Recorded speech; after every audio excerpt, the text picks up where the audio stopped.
तो नया चैनल लाने से पहले हमने आपसे पूछा, आप क्या देखना चाहेंगे? आपने कहा महंगाई और बेरोजगारी पर बात हो। तो आप देखिए तक 360, गली से ग्लोब तक।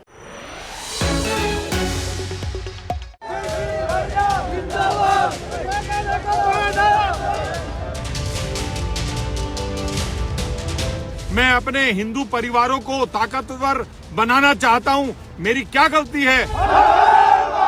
तलवार बांटने के आरोपी, कई जगह पर हंगामे के आरोपी हिंदू रक्षा दल के अध्यक्ष पिंकी चौधरी, जिस तरह से जमानत के बाद उनकी रिहाई होती है, जिस तरह का शक्ति प्रदर्शन होता है, उसके बाद से फिर से चर्चा में है। विवादों और कानून से टकराव का उनका एक लंबा ट्रैक रिकॉर्ड है, फिर चाहे जेएनयू हिंसा से जुड़ा हुआ उनका नाम हो या फिर ये तलवार कांड।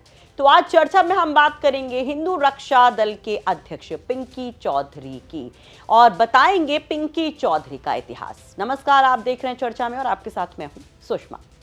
अभी कुछ दिन पहले गाजियाबाद में तलवार बांटकर दहशत फैलाने का एक वीडियो सामने आया था और इस मामले में गिरफ्तार हुए थे हिंदू रक्षा दल के राष्ट्रीय अध्यक्ष भूपेंद्र उर्फ पिंकी चौधरी। अब वो जमानत पर जेल से बाहर आए हैं। तो जैसा कि हमने आपको पहले भी तस्वीरें दिखाई थी, एक बाकायदे वीडियो दिखाया था और सोशल मीडिया पर भी आप देख रहे होंगे कि किस तरह से रिहाई के बाद का नज़ारा होता है, किस तरह से पिंकी चौधरी खुलेआम कानून व्यवस्था का माहौल उड़ाते हैं। जेल से बाहर निकलते पिंकी चौधरी के समर्थक जिस तरह से शक्ति प्रदर्शन करते हैं, उनको रिसीव करने जैसे पहुंचते हैं और जिस तरह से गाड़ियों का काफिला निकलता है, उसने पुलिस प्रशासन की सख्ती के दावों की पोल खोल दी। यहाँ पर लोग अब कह रहे हैं कि क्या गाजियाबाद पुलिस या यूपी पुलिस इस तरह के हिंदूवादी संगठनों के आगे नतमस्तक है? इस तरह की बातें सोशल मीडिया पर की जाने लगी। दरअसल पिंकी चौधरी को लेने के लिए एक बड़ी संख्या पहुंची थी, बहुत भीड़ पहुंची थी उनके समर्थकों की। फूल माला पहनाई जाती है, मिठाई बांटी जाती है, यहाँ तक तो ठीक रहता। लेकिन उसके बाद जिस तरह से काफिला निकलता है, हूटिंग करते हुए, सायरन बजाते हुए, सड़क पर जिस तरह से आतिशबाजी की जाती है, वो वहां पर लोगों के लिए मानो आफत बन जाती है।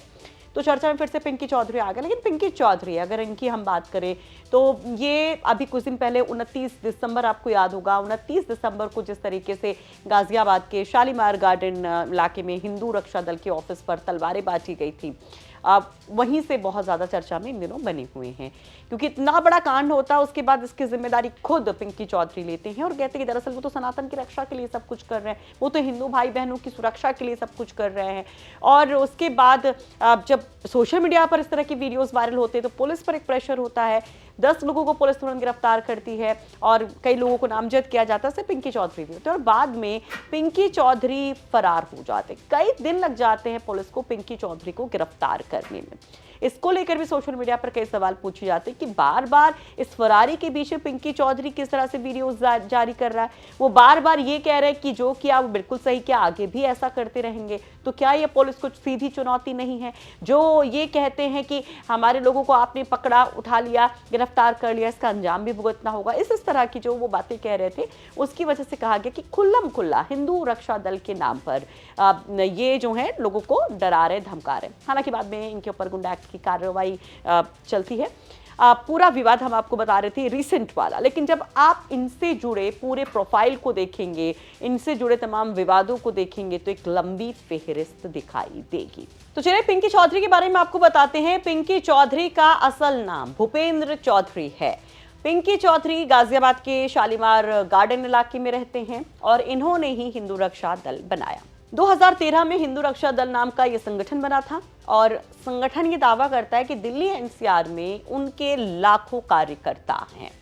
और अक्सर आप देखते होंगे कि हिंदू रक्षा दल जो है चर्चाओं में रहता है, विवादों में रहता है। आप जानते हैं कि कौन कौन से वो विवाद हैं, कब कब ये हिंदू रक्षा दल और उसके अध्यक्ष पिंकी चौधरी उर्फ भूपेंद्र चौधरी चर्चा में रहे।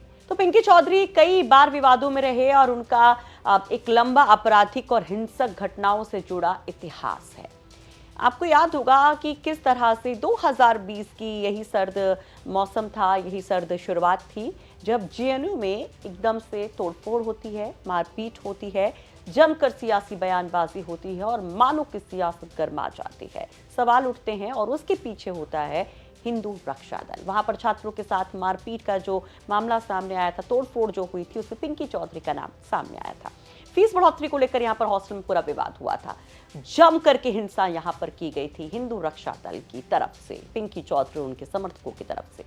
अच्छा, उसके पहले भी चर्चा में थे 2014 में गाजियाबाद के कौशाम्बी में आम आदमी पार्टी के दफ्तर पर भी हमले का आरोप पिंकी चौधरी पर लगा था, उनके तमाम साथियों पर लगा था और इस मामले में पिंकी चौधरी और उनके साथियों को पुलिस ने गिरफ्तार भी किया था।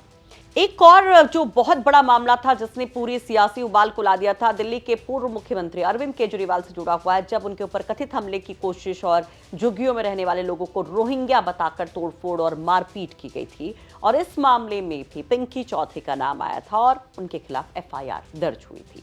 अभी हाल फिलहाल की अगर घटना की बात करें तो एक आपने देखा तलवार बांटने का विवाद तो है ही है, इसके अलावा नंदग्राम थाना क्षेत्र में ट्रैफिक पुलिस द्वारा जय माता दी लिखे लोडर वाहन का चालान किए जाने पर जिस तरह का बवाल खड़ा किया गया वो भी पिंकी चौधरी से जुड़ा। कहा गया कि पिंकी चौधरी और हिंदू रक्षा दल के कार्यकर्ताओं ने जमकर यहां पर हंगामा किया, उनकी गुंडाई यहां पर देखने को मिली और उसका भी वीडियो खूब शेयर किया गया, खूब वायरल हुआ और पुलिस पर सवाल उठे। इस मामले में ट्रैफिक पुलिस से अभद्रता और सरकारी काम में बाधा डालने के आरोप में पिंकी चौधरी और उनके साथियों पर एफआईआर हुई।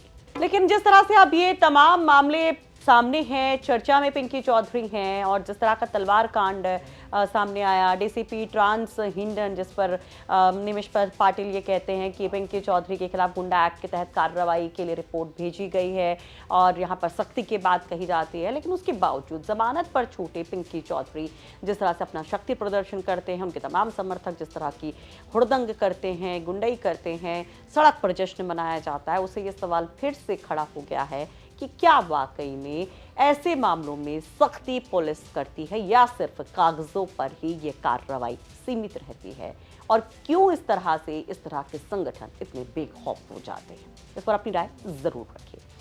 फिलहाल ये रिपोर्ट तैयार करने में हमारी मदद की है गाजियाबाद से हमारे सहयोगी मयंक गौड़। आपके संबंध मीट व्यापारियों से हैं, बीफ व्यापारियों से हैं जो भैंस का, बकरे का व्यापार करते हैं। आप उनके साथ अल्दुआ कंपनी में डायरेक्टर रह चुके हैं और आप हिंदुओं की बात कर लें, आप शाहरुख खान को गद्दार कर लें, लेकिन आपके संबंध देखिए मेरी जानकारी में कुरैशी जैसे मेरी पूरी जानकारी में है। पहले तो मैं आपको एक बात बताऊं कि ये अब तो अखिलेश के चेले चपाटे इसे उठा रहे हैं। ये 2013 में आजम खान और शिवपाल जी ने प्रेस की थी और प्रेस करके मुझ पर आरोप लगाया था यही सेम 100% यही सेम कि ये अल्दुआ कंपनी संगी सोम की है। हमने तब चैलेंज किया था मीडिया के सामने कि अगर आजम खान हमें इसमें हमारा जरा सी भी संलिप्तता किसी मीट फैक्ट्री या मीट वाले से दिखा दें तो हम राजनीति छोड़ देंगे, देश छोड़ देंगे, नहीं तो आजम खान को छोड़नी पड़ेगी। आप लगाइए कि उस टाइम मेरठ के जो कमिश्नर थे उन्होंने इसकी जांच की। ये 2005 या 6 में हमने एक जमीन खरीदी, 7-8 महीने हमारे पास वो जमीन रही, हमने बेच दी। आज इस बात को मेरे ख्याल से 20 साल हो गए।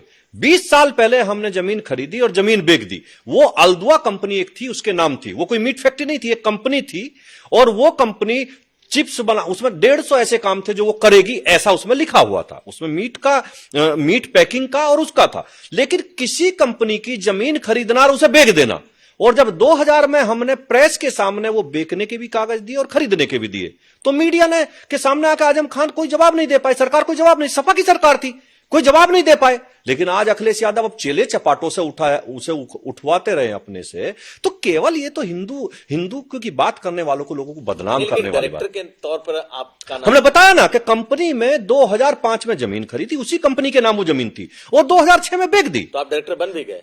जो कंपनी लिए as it is company transfer हुई, हमने बेची एज इट इज ट्रांसफर हो गई। हम आज तो उसमें 20 साल से कुछ नहीं है।